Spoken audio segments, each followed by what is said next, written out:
This session was supposed to come much later when we were planning the parenting seminars, but on discussion we thought, no, we need to, if we leave it where it's supposed to be, we'll miss out on very important things. So we decided to change.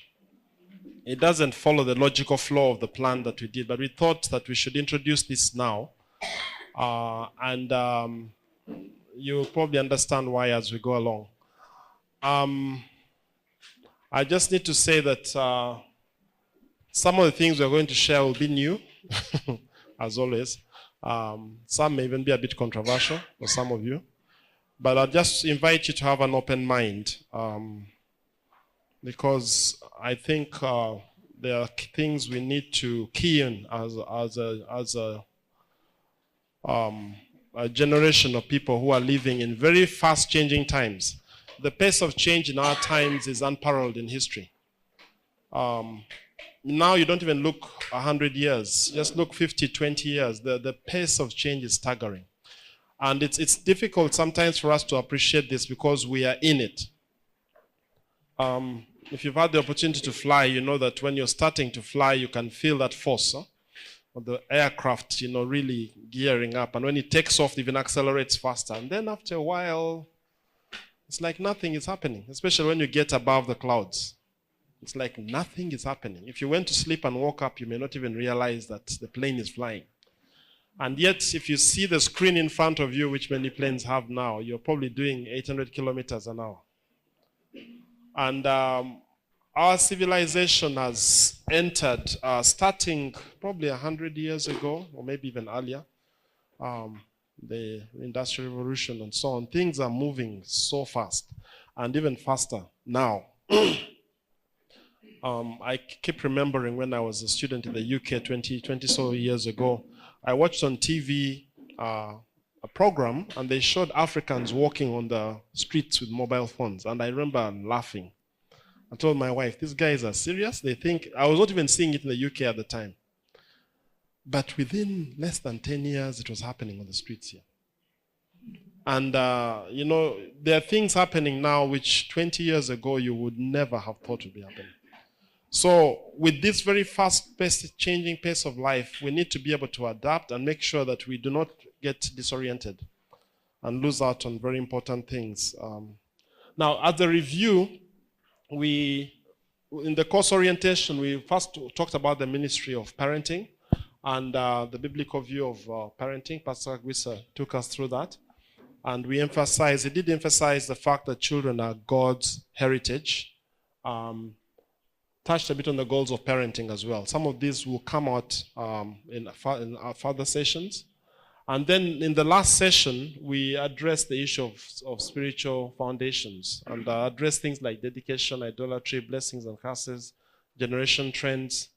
We didn't go too much into this, but we kind of laid bring the understanding that just like we have foundations and legacies that you can pass on in terms of property, money, character, and so on, we're just awakening ourselves to realize that there are also spiritual foundations we need to be aware about. We shouldn't be blind to. Now, today we are talking about rites of passage. Rites of passage. Rites or rituals of passage. And our journey through life. We are talking about the key milestones on this life journey that we have, and how we can use them to emphasize certain things or to help young people make transitions as they go through these changes. Now, that's a scripture from 1 Corinthians chapter 13, I think it's verse 11 actually, where Paul says, when I was a child, I spoke as a child, I understood as a child, I thought as a child. Says, when I became a man, I put away childish things. Now, question. When does one become a man?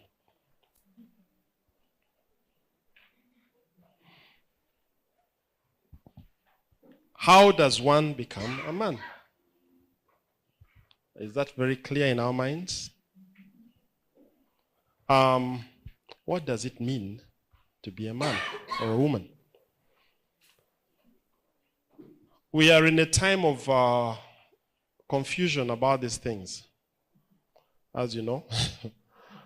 And it's a worldwide thing, but there are parts of the world where it's even more confused. I don't know that you shared this here in this meeting, but I remember, was it last year when we went to South Africa? I went to the Drakensberg area for a meeting, an AC meeting. As we were driving back, we stopped at a station, fuel station, and went to the bathrooms.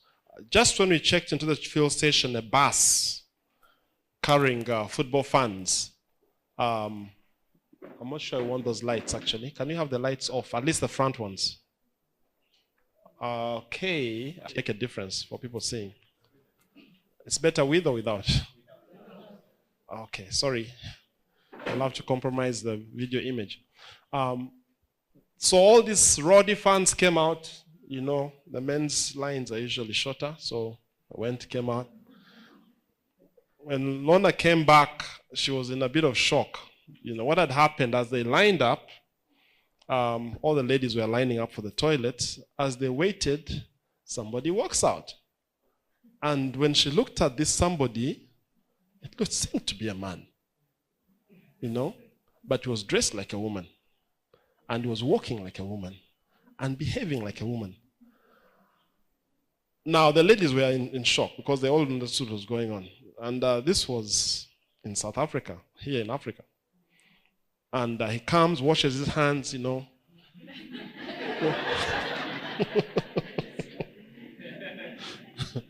So when confusion gets to a state where you even go to the women's toilet, then there's a problem. Now, these are questions that need to be answered very clearly. And we need to, they were not a big problem in the past. We may have disagreed on how these things were done, but people knew how to help boys become men. They had their definition of a man. Most of our tribes had. Most cultures in years past had a way, and they would help. They had a way of doing it, or a woman for that matter. But today there is confusion, and we need to make sure we sort out this confusion very clearly. Now, before I go too far, I don't be tempted to go ahead of myself. That's not very clear, but that's a picture of a young man being initiated in one of the African tribes, and they're making marks on the face. I think the Karamojong do that. Do the Sebe also do it? There are parts of our country where that happens. And our tribes had culturally marked transitions. Our tribes and cultures, rather, had marked transition to adulthood through rites of passage. There was a way that it happened. And they also identified these transitions in life. I mean, there are some natural transitions God has put there. You know, at a certain age, a little girl begins to develop breasts, you know. She begins to have her menstrual periods and so on. And then a young man also, the voice begins to change, you know. The hair begins to grow. And so they knew that these were key transitions, and they had a way in which they helped people connect. In some of the tribes at that stage, they would take the young girls away. They would, you know, the Sengab thing in Uganda. You know, they would take them and train them. You know, they would also take the boys, maybe on a hunting expedition. Different groups had it. Now, we had a problem, good or bad problem, you may, but something happened. I don't agree with a lot of those rites, the way they were done, but the principle was very important. Now, with the coming of Christianity, we abandoned all our cultural practices to a very large extent, and for good reason. Many of them had been tied in with the exercise of the occult. Now, last time we talked about foundations, and when you study these foundations, you realize that every key transition was marked by a ritual. And if you study the ritual carefully, it was a ritual tying one to the spirit world. Now, people understood that, and those ones, even by the way, the East African revival, when it kicked off in in the southwest and swept through parts of the west, the people then did not understand as much as we do now, but they moved away from certain practices. They understood that these things had connections. Now, I'll just make the point now that, the things you do at transition points are very important because they open the gate for the next season of your life. And if that season is marked with a tie to the occult, you can be sure there will be a very strong evil influence in the life of a child during that transition. Have I made myself? Okay. So people who became Balokole just moved away from a lot of that stuff. But the big problem is there was no replacement. There was no replacement. So today, and I think I'm speaking to people who will understand what I'm saying, because at least I know I'm probably older than many of you, but there was no guide on becoming a man. My dad never said one word. My mom never said one word. Your voice begins to change. You have the first wet dream and you don't know what's going on. Maybe the girls are a bit better off. Am I right or wrong? Were you guided? Okay, let me ask a question. How many of you were properly prepared for puberty as ladies? That your mother talked to you or your aunties? How many? Now just look around, please. Look around. Look at the number of hands. So that means, that most of you just became.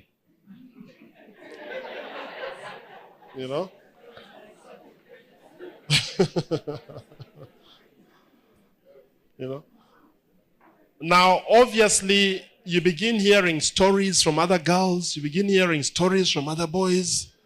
And depending on who's telling you what you should do, it determined what happened to you. So you see the problem I'm talking about. And now, there are groups that are targeting these age groups very seriously. Because there's been a very huge gap, so we really can't blame them. We don't have anything we're giving.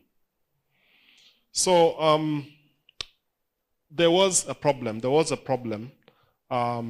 I talked about the transitions. By the way, also the other transition, puberty, also marriage. There was a very definite way, and that we call that our culture.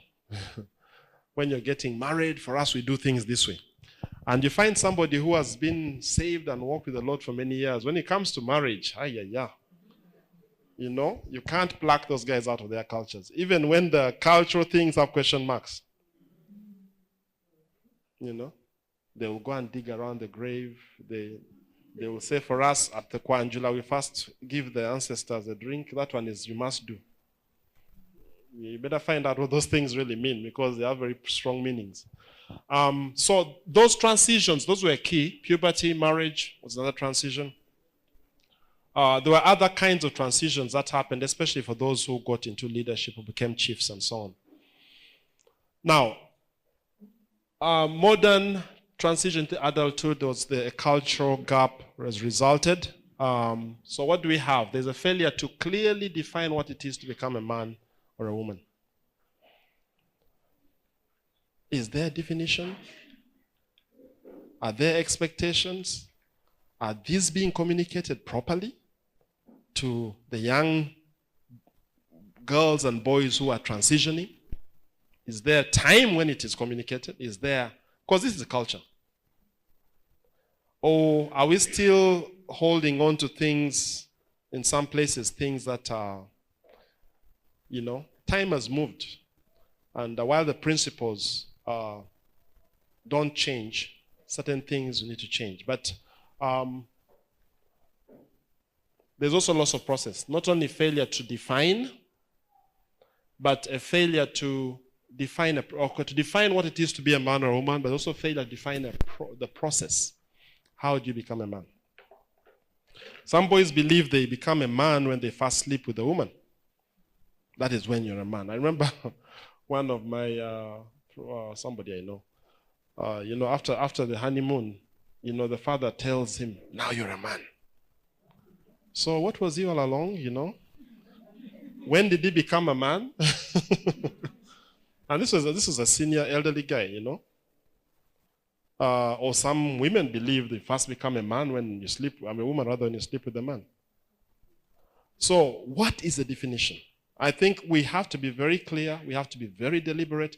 If we are really seeking to raise a generation of people who understand and who will be, we're talking about transgenerational transmission now. There are a lot of things we're going to do differently. I made a decision. There are many things I missed from my parents, but as I learned, I said, everything I know, my children will know. I will not everything, but I'll know how. I will not have the problem of failing to communicate with them. And you know, it's been really good now. We have a very open communication channel with our children. Recently, you know, our children are now in 20s. One of them has been going through an experience, and you know, he's met a girl he likes, blah blah blah blah. So as we're talking, and he tells us. You know, I wouldn't dream of telling my dad anything like that, you know, in terms of going like So I asked him a question and he says, Dad, you know I would not do anything like that before I first asked you. And I thought, okay, that's good, you know. And we have an opportunity to have a positive influence if we can start right and start early and do the right things. I'm sorry, we have a problem here with this connection. Okay, just a moment. I hope it comes back. Yeah. All right. Also ceremony. We'll talk a bit about ceremony because ceremony is powerful. Ceremony helps us remember things. And I'll come to that in a moment. So, confusion of roles, and does a young man know what it means to be a man? Even those who are getting married, by the way. I don't know whether I've told this story here. One of my friends in Kenya was telling me, I may have told the story here. If I have, just tell me to. They went to counsel a couple. These friends live in Kenya. So they told this couple, we're coming to visit you. Young couple, they've been married for about a year and a half. They get into the house and they're surprised. These are very professional people, you know.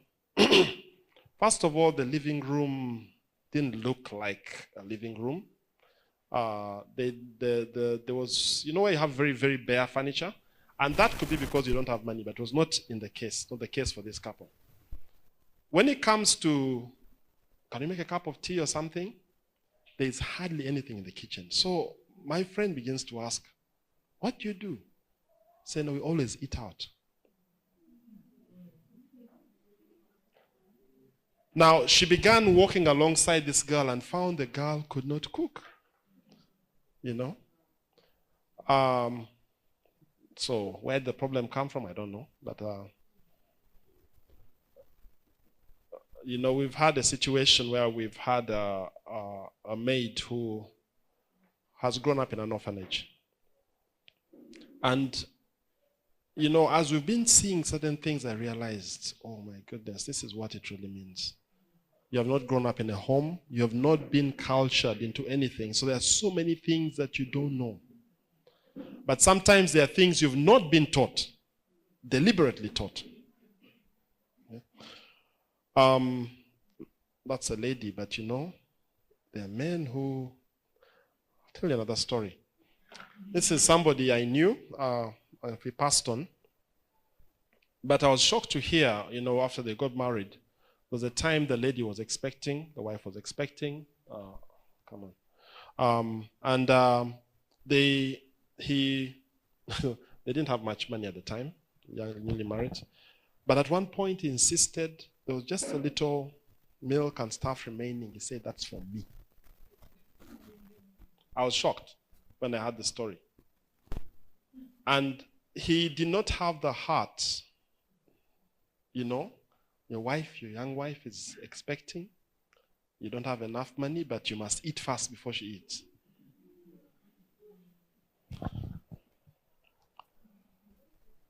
So confusion of roles, and we always assume that we are setting an example.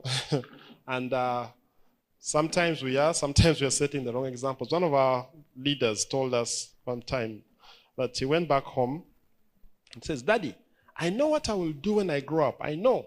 When I become a daddy, says that. Says, what will you do? Says, I'll come back home, sit in front of the TV, read the newspaper, and ask for tea.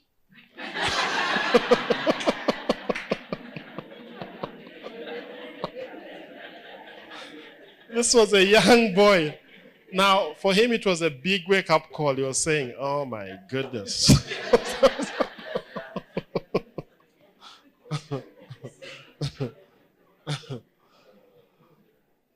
Okay. Now, transition to adulthood. What are some of the lessons we can draw? I was just intrigued this morning as I was going through some of these scriptures. This is a picture of Jesus being baptized. Dr. Luke tells us, as a doctor, he seems to have had some interesting insights, because when you look at his gospel and his writings are written from a slightly different viewpoint. And he's the one who tells us about a number of incidents in Jesus' life. He tells us about his dedication, 8th day. That was something which was God told Abraham. Every male on the 8th day would be dedicated. I'm not touching anything. No. Okay. I can go on with my notes, but I'd like you to see. And then adolescence, we are not told much about the life of Jesus, but the Holy Spirit ensured that we got to know about a very key stage in his life when he was age 12. Okay? And they went for the Passover, as the family used to do every year, Passover. And that's when he's left behind for 3 days. They can't see him. And at that stage, he already knows that it's supposed to be about his father's business. That's the only time we're told about his early childhood.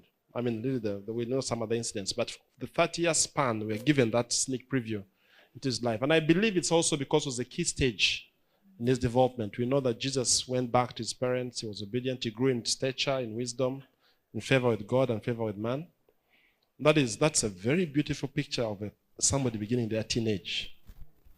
Just the beginning of teenage. He already knows purpose. He's growing in favor. So the years that followed were years of growing in favor. And then the other one is his age 30, and that is his baptism. Interesting that at that time, he's just about to begin his ministry, and his father shows up and says, "This is my son in whom I'm well pleased." He affirms him. That's something every little boy is looking for. The Bible says the glory of sons is their father. The father, those little boys believe you are God. Have you heard some of them talk? My father has this. My father can do this. My father can. Now, when affirmation comes, it's something so positive. But unfortunately, many times they never get affirmation from us. So they grow up wondering. They're not sure of who they are. But God himself, at age 30, says, "This is my son. I am well pleased in him." Our sons need to hear that. Amen. They need to hear that from us. I'm sorry, there's a problem with the cable here. I don't know what else we can do to make it stable. It's okay here. Don't disturb it here. All right. Now, the Jewish culture, they have a culture where at the age of 12, like many other cultures, at the age of 12, for girls at the age of 12, they have what they call the bat mitzvah. B-A-T. There it is up there. Bat mitzvah. And that's a picture of a young girl going through that bachelor ceremony. And then you have the bar mitzvah. That bar is for son, bat is for daughter. These words have a meaning. They literally mean son of commandment and daughter of commandment. So around this age, they celebrate this particular, it's a rite of passage. They are taken through some training about their faith. It is both cultural and spiritual. It's very strongly spiritual, but also has a cultural element as well. And then they are taken through a religious ceremony. After the ceremony, they have a time to celebrate. There's a proper preparation. It is not just something they do as a ritual. It's probably similar to what in some of our churches you have as confirmation. It happens around that age. But again, it's very, very spiritual. I was brought up in a traditional church, and I remember the confirmation. We went for confirmation classes. Nobody told me about the changes that were beginning to happen in my body. The sense of low self-esteem, the peer pressure that grows at that time. No one mentioned that to me. But we went through the confirmation, and they laid hands on us, and they told us from this day the Holy Spirit will come on you very especially. I tried to remember what happened, but I couldn't remember very much. So at this time, a girl is considered an adult at the age of 12.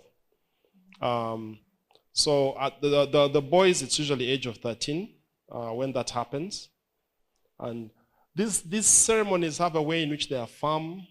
They also realize from that age that they are now responsible for their actions, the age of accountability. They're allowed to read from the Torah in the synagogue. So marks of adulthood, they begin to realize, hey, now at that time their body is ahead of their thinking, but they're beginning to be treated like adults. And usually that has a strong mark on a child who's transitioning through that time. Let's look at key milestones as you move into adulthood. Well, birth, you don't know what's going on when you're born. Puberty, you're aware. Now, these are newer places which, as I'm going to talk ahead, we need to find ways of making these key recognized milestones. I need to make them special as much as we can to help our children as they move through. High school graduation is a big one. We just had a graduation a few days ago. And I'm very glad that the fathers, and the mothers have really keyed into this. These are things we can make very special.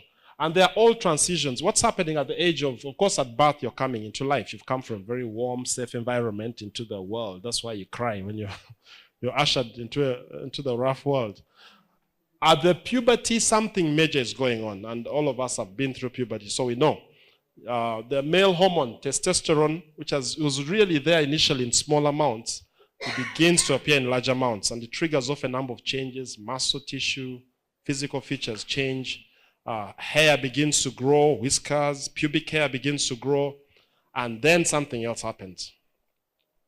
Sexual desire becomes strong. Now, the boys are wondering, what is happening to my body? And daddy needs to be there. Please, daddy, you need to be there to help the young man. There are so many strong things going on in their bodies. They want to make sense. Don't run away, please. Don't. I know it's hard for most of us because no one was there for us. So we don't know how to be there for others. And there are topics we've not been able to talk about. The young man wakes up in the morning, the bed is wet. But I didn't urinate in my bed. What happened? Daddy may be too embarrassed to talk. And so you don't say anything, and you've left the door, you've left the platform, and this world doesn't like vacuums.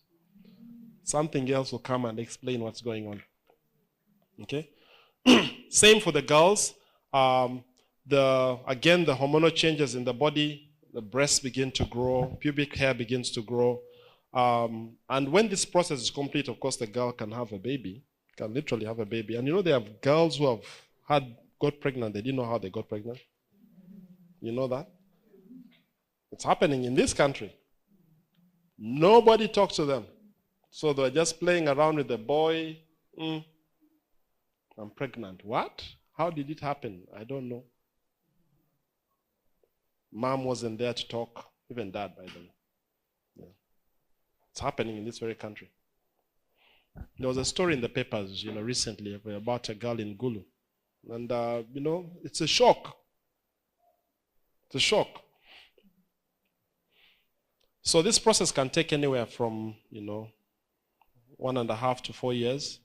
Then they begin to have periods. And sometimes she is totally unprepared.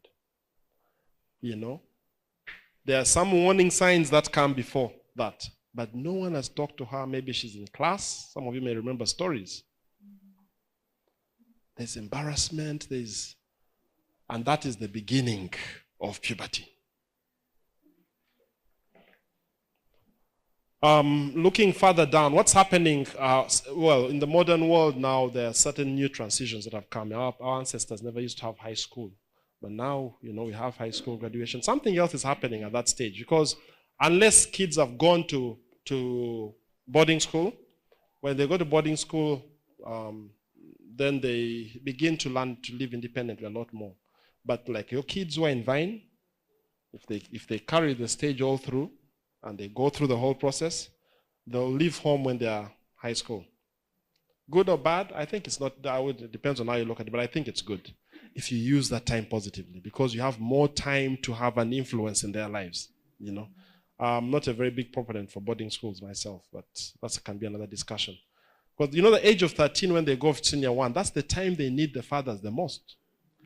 Mothers the most, they've gone away. You see them, I don't know how many times a year. But anyway, now at this stage here, depending on what happens, of course, people follow different paths. But at that point, if they go on to college or university, they're going to be away from you. But not only away from you, even those who've been in boarding school experience this. You suddenly go into a time of unprecedented freedom. I remember I went to boarding school from P5. But still, university transition, I almost failed my first year. Because I couldn't handle that freedom. I couldn't. I remember as we came to the end of the first year, I just said, Lord, if you let me pass.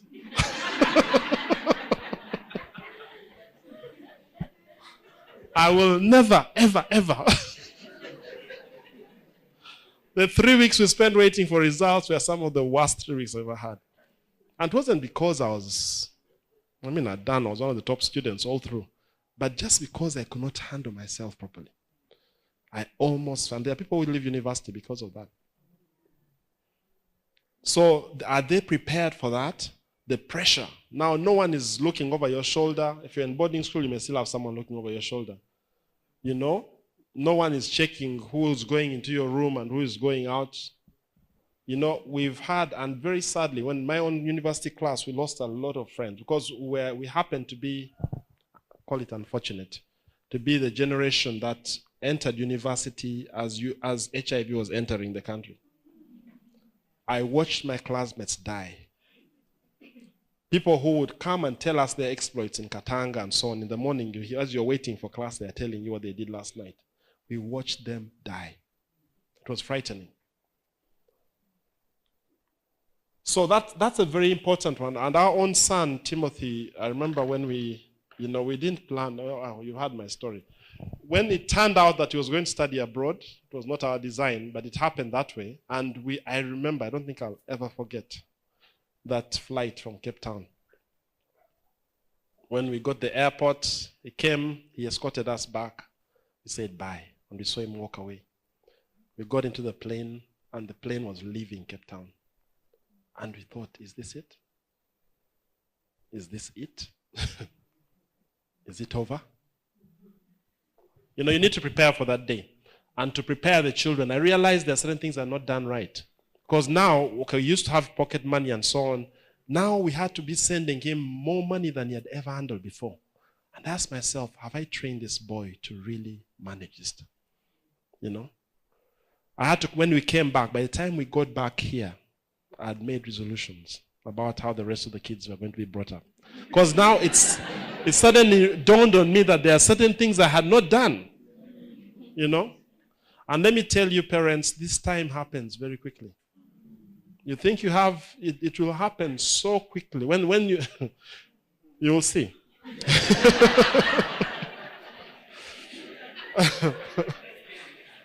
Okay, now, this is another transition. We usually mark this very well here in Uganda because graduation, you're going to start working, we have all parties and so on. But this is another major transition. They are moving into the working life. You're still a parent. You can only say, now he's an adult. Well, you're abdicating responsibility. He has never been there before. It's not the same as parenting a little kid, but you're still a parent. You can't just say now he's grown up, he'll know what to do. How do we help them transition into the working life? And then this, very, very key. These are opportunities to help the children transition properly. Our cultures many of them had very elaborate ways on how to help a girl enter into marriage. I remember when we were getting married, my wife had to disappear for some time. I said, what was going on? Oh, they're making you more beautiful. They are putting ghee on you and stuff like that. I don't know what your tribes were doing. But they realized that there was going to be a change here. Okay? And so we had to prepare the person. Now, my question is, do we have a way as believing Christians in our time to help our children walk through this? That's what I'm talking about. Rites of passage. And must we always depend on what was done 100 years ago? The guys who live there, they're facing the same challenges we face now. So you realize we need to take the challenge. We need to find, I, probably because my parents are also from different tribes, I've not had very big cultural overhangs. And one of the decisions I've made, I'm going to change the culture. If it doesn't matter for everyone else, at least for those I have influence over, I'm going to help them establish cultures that will be positive and that will help them mark these things. It's not enough to just say those things were evil, we don't do them anymore. What are you doing instead? So we need a clear definition of manhood and womanhood. What is a woman? What is a man? What are the responsibilities? How does a man behave? What should a man or woman try to achieve? Those things must be very clear from a young age. From a young age. Sorry, let's just go back there. We need to deliver a very clear, inspiring definition of, what is a man? What is a man? And to leave it out is what is a woman? Who is a woman? It's not enough to just say, be a man. Be a man, so. Or, sometimes we hear men don't cry. Is that true or false? It's false, huh? But how many of us have heard it's true? So you kill your emotions, and emotions are coming, you're just bottling them in. It's very heartening to know that Jesus wept. The shortest verse in the Bible is Jesus wept. All right. Now, there's a book I'm recommending. I have some copies. I got them about a year ago and decided to keep them because these things were all still bubbling in my heart. But I think the time has come. There are very few copies I have, but you can also order these. You can get them. When I got this book, I was excited because the things I was going through in my mind were being addressed in some way. It's a different cultural context, but I realized, okay, this is not something unique. There are other men, other fathers who have battled with this issue.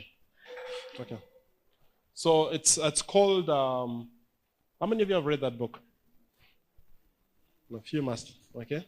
All right. I think I have only 6 copies. For those first come, first serve. I have 6 or 7 copies, and then there are audio books as well. In other words, for those of us who find it hard to read, but you spend a lot of time in the car, if you buy an audio copy and you have a CD player in your car, you can listen to the book over a period of time. I think the cost is what? We just worked out the dollars. Actually, we are selling it at the price on the book. $15 and $25. That's 50,000 about, and 85,000. So they'll be available for those who really want to follow this idea on quickly, but you can also order them. Now, Robert Lewis brings out, this is what he says, who is a real man? And he came up with his own definition. One who rejects passivity. In other words, like Adam was passive when the wife was being tempted. Men sometimes are very passive. They don't take responsibility. 2, takes responsibility. A real man takes responsibility. 3, leads courageously. And 4, expects a greater reward. Now, we need to have a similar definition. And as you realize, I'm not necessarily giving you answers, but we need to come up with a very clear definition of who's a woman. Okay? So that our young girls can understand.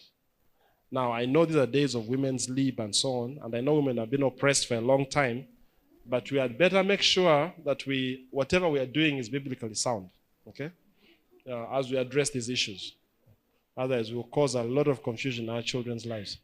So what is our definition? It's a challenge. The fathers, mothers, we need to come up with a very clear definition. So when the girls ask, Mommy, who's a woman? 1, 2, 3, 4. And they know it. They memorize it. They know it. Clearly biblically based. And then he talks a bit about the code of conduct in that book as well. Men must be prepared to obey God. The will to obey, says, to find their work in life, the work to perform. So knowing God is very key. And for us, much as we talk on the cultural context of helping our society rediscover the things we've lost through the cultural revolution, I think it's more even pertinent for us to even make sure that these, whatever we come up with, must be tied to following God. Just like the Jewish rite, it has very strong on culture, but also on social aspects.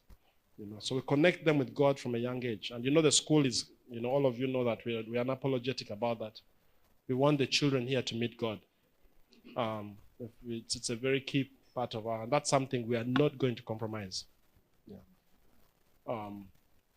As the school grows, you face more and more pressure, but this is who we are. If you don't want us, it's okay. There are so many schools in this city. You can find one that suits what you want, but this is what we are doing as a school. And then to care for their family, or it says it's a woman to love. They need to be prepared to be family people, as God's word would describe it. He doesn't include something else, but which I feel is important, which in our own definition we need to bring out, which I add, to love and serve their country. Because we find it maybe where it comes from is not a big issue.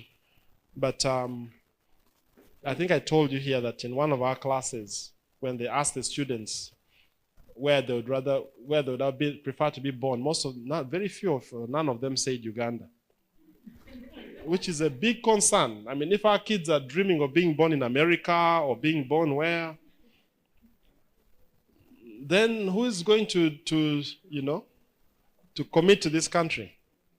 So these have to be grafted in. So what can we do? I believe that we must have a cultural reform driven by the church.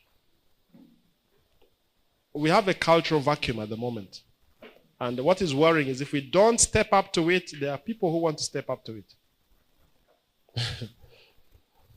Cultural reform, culture is always changing anyway. But we need to be very definite on how we help children transition and use those transition points to reinforce the truths and values that we hold. Define manhood and womanhood, establish the processes of transition, establish new ceremonies. They don't have to be stark and fast. They can be family, but there are some basic tenets that we need to do. And you realize things that you do in ceremony, you don't forget. God made us to love ceremonies. I think the human being is created that way. We just seem to thrive on that. And the family, the church, the community, in this case the school, we need to come together to forge a new culture. Am I on? All right. Now, the power of ceremony, most of you may remember if you went through a graduation. You are made to feel very special, on that day. Suddenly you are the center of attention. And when you think about it, what really happened? Let's say, against Okfuna degree. That's what really happened. They probably never even gave you a paper. Now some universities are giving you a paper. It was just a ceremony. But it was crowning a 3, 4, 5, 6, 7 year period of study and preparation. You cap it with a ceremony. And wow, what a day. I still remember that ceremony for me, There are things that you remember. And you kind of know that you've passed on. If you didn't attend the ceremony, you'll probably still be able to do what you're doing. But the ceremony marked, an entry point into, in this case, it was a graduation, the working life. We'll probably be familiar with ceremonies, baptism, confirmation, consecration, as you know. And then dedication. Pastor Aguisa talked about that, very important for the children, dedicating them. Marriage, ceremonies around marriage. Now remember, we remember because of ceremony. It's ceremonies that help us remember. You can look back over your life and you probably don't remember so many things in a certain period, but when you think about ceremonies, you remember them. They reinforce.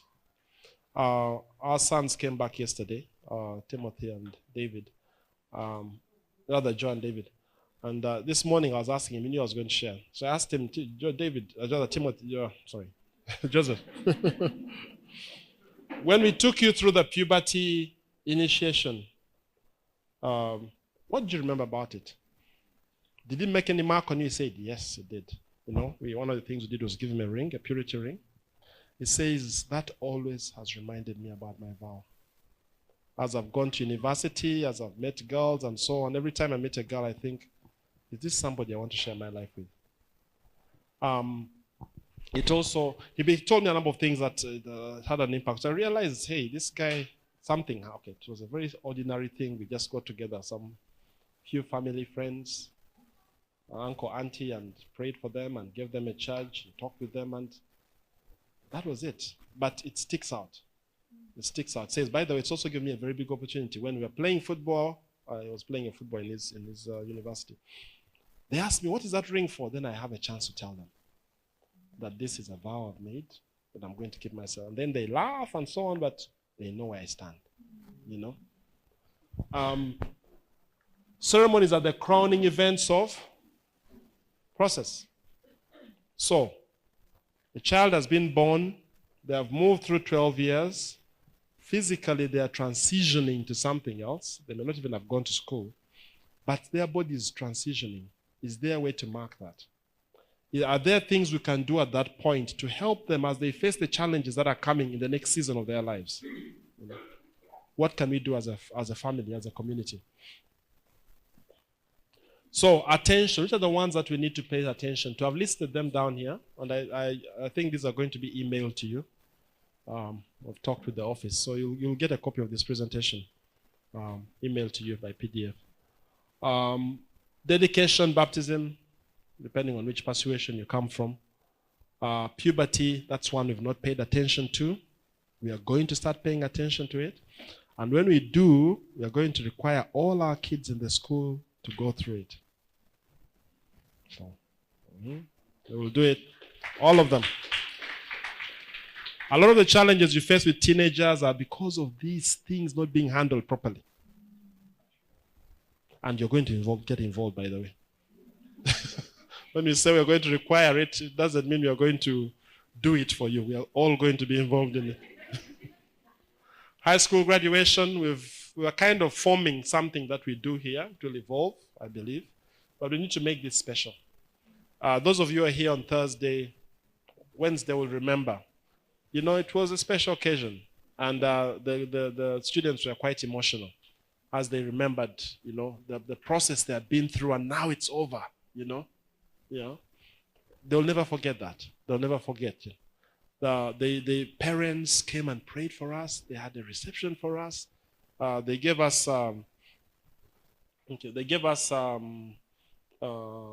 gifts, and they gave us a charge. Those words that Mr. Kimbe said, you know, that some of you parents said, they will not forget that. They will not. College, university, again, find ways of making prayer. They don't have to be expensive necessarily. In that book, Robert Lewis says ceremonies are expensive. I say, well, yeah, maybe, but they don't have to be expensive. I think they can be memorable without being expensive, you know. If a lot of thought is put in them, you'll carry more memory than the cost element.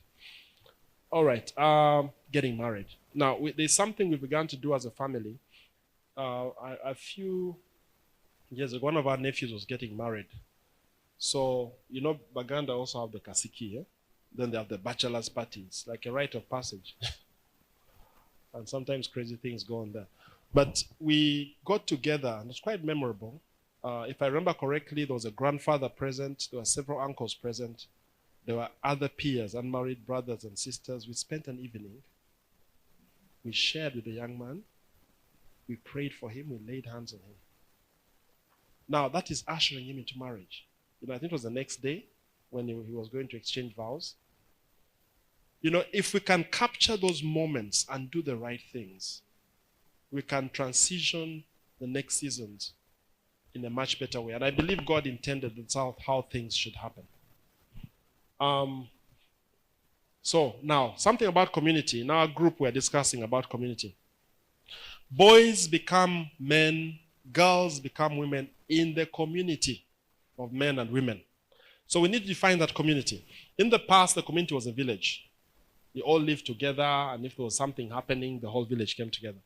Today, our village has changed. If I asked how many of you know the names of your neighbors, I don't want to ask. Because some of you don't know who lives across the road. Or even lives there, you drive into your house and out. Unfortunately, that's happening. But it doesn't mean community has died, because we have a community like this, but there are other communities, the church community, there are other communities. And just as a father's role, if a father's role is important, some of the things you tell your son, the son may just say, this is daddy. When they begin hearing other men say the same thing, it makes a huge difference. When that girl begins hearing other women saying the same thing, wow, more weight is carried in what you are saying. As we're discussing in our group, it's important that we define these communities, people of the like mind. So what village is your child growing up in? Now, I'm not talking about where you live. What village community? Some of them are around where you live, but others are not. Do you know who they are? Who are the uncles and aunties beyond the blood relatives? The Bible says there's a friend who sticks closer than a brother. I always wonder at, wedding ceremonies. That uncle who has not seen you for 20 years is now at the front row negotiating for your... And I keep asking, why do parents allow this? In some cultures, the man is not even allowed to talk. The father cannot talk. He cannot be there. The uncles who have not done anything at all in your life, they are the ones who are there negotiating. Why do we allow such things to continue?